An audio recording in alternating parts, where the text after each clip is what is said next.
สวัสดีครับ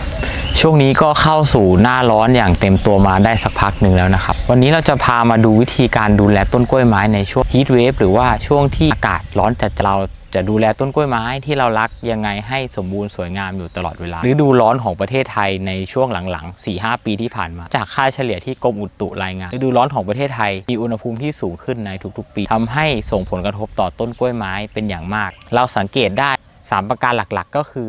กล้วยไม้ซึ่งเป็นพืชอวบน้ำมีส่วนประกอบของน้ำทั้งลำต้นและใบการที่อุณหภูมิสูงขึ้นอากาศร้อนขึ้นแดดแรงขึ้นผลกระทบกับกล้วยไม้คือต้นกล้วยไม้จะดูโทรมลงจะรู้สึกเหี่ยวแห้งไม่ค่อยชื่นสดใสเท่าไหร่นะครับอย่างที่2ดอกที่แทงช่อออกมาในช่วงหลังก็จะมีขนาดของดอกที่เล็กลง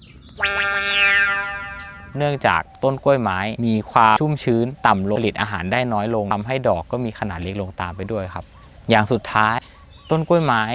สังเคราะห์แสงเหมือนกับพืชอื่นๆกระบวนการสังเคราะห์แสงเองก็จะต้องมีการคายน้ำจากใบด้วยเช่นกันการที่เรามีใบจำนวนมากต้นกล้วยไม้ก็จะต้องคายน้ำการที่ต้นกล้วยไม้จะคงอยู่แล้วก็รักษาตัวเองอยู่ให้ไปจนถึงฤดูกาลหน้าหรือปีหน้าได้วิธีการทางธรรมชาติก็คือจะทิ้งใบลงไปเพื่อลดการคายน้ำครับวันนี้เราจะพามาดูวิธีในการที่นำต้นกล้วยไม้กลับมาสู่ความสมบูรณ์แข็งแรงในช่วงฤดูร้อนจัดอย่างแรกก็คือแสง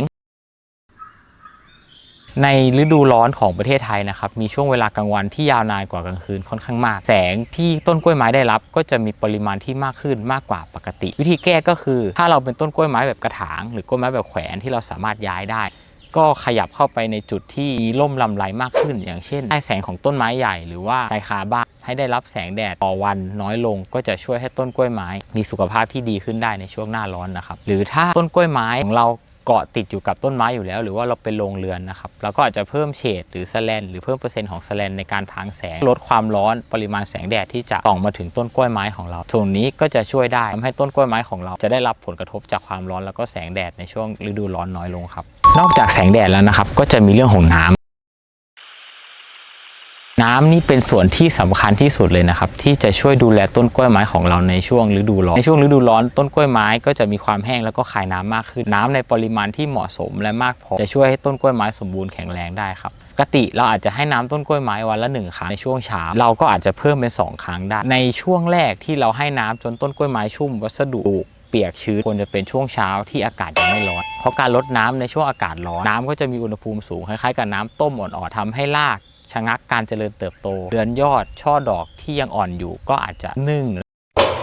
ส่วนในช่วงกลางวันหรือช่วงเย็นนะครับเราอาจจะให้น้ำประเภทละอองฝอยซึ่งต้นกล้วยไม้หรือวัสดุปลูกก็อาจจะไม่ได้เปียกมากแต่จะช่วยลดอุณหภูมิทั้งบริเวณต้นแล้วก็รอบๆบริเวณปลูกทำให้ต้นกล้วยไม้ไม่ได้อยู่ในสภาพที่ร้อนเกินไปครับนอกจากแสงและน้ำแล้วครับปัจจัยสุดท้ายที่เราสามารถแก้ไขได้ง่ายๆช่วงหน้าร้อนก็คือลมครับลมหรือว่าการปลูกกล้วยไม้ในที่อากาศถ่ายเทได้ดีก็มีความสำคัญไม่แพ้กันครับเพราะว่าประเทศไทยเป็นประเทศร้อนชื้นนอกจากความร้อนรอบตัวเราแล้วความชื้นสัมผัสในอากาศก็สูงรวมถึงการที่เราลดน้ำต้นไม้นะครับน้ำที่เราลดไปสัมผัสกับพื้นปูนพื้นกระเบื้องกำแพงนะครับระเหยขึ้นมาเป็นไออวนอยู่รอบๆต้นกล้วยไม้ก็จะทำให้ต้นกล้วยไม้นะครับมีอาการตายนึ่งในบริเวณที่ยังเป็นช่ออ่อนที่ยังไม่แข็งแรงได้อาการตายนึ่งก็คือการที่ไอน้ำร้อนความร้อนปกคลุมอยู่รอบๆต้นกล้วยไม้ไม่ได้พัดผ่านไปไหนแก้ไขด้วยการปลูกต้นกล้วยไม้ในที่อากาศถ่ายเทได้ดีที่อากาศถ่ายเทได้ดีจะทำให้ไอน้ำร้อนที่ระเหยขึ้นมาหรืออากาศร้อนนะครับถูกพัดพาออกไปทำให้ต้นกล้วยไม้เสี่ยงต่อการเป็นโรคตายนึ่งได้ง่ายครับแล้วก็ทริคเล็กๆอีกข้อหนึ่งนะครับในการดูแลต้นกล้วยไม้ในช่วงอากาศร้อนจัดก็คือเกี่ยวกับการใส่ปุ๋ยในส่วนผสมของปุ๋ยทั้งไนโตรเจนโพแทสเซียมฟอสฟอรัสความเป็นเกลือสูงถ้าเราฉีดพ่นต้นกล้วยไม้ที่ไม่ได้เปียกมากปุ๋ยก็จะแห้งเร็วเกาะบนใบของต้นกล้วยไม้ก็จะดูดซึมได้ไม่ดีครับเพราะฉะนั้นการใส่ปุ๋ยแนะนำให้ใส่ในช่วงที่ต้นและใบของกล้วยไม้มีความเปียกชื้นสูงครับและนี่ก็เป็นวิธีสังเกตง่ายๆนะครับว่าต้นกล้วยไม้ของเรายังสมบูรณ์แข็งแรงดีอยู่ไหมในช่วงอากาศร้อนจัดรวมถึง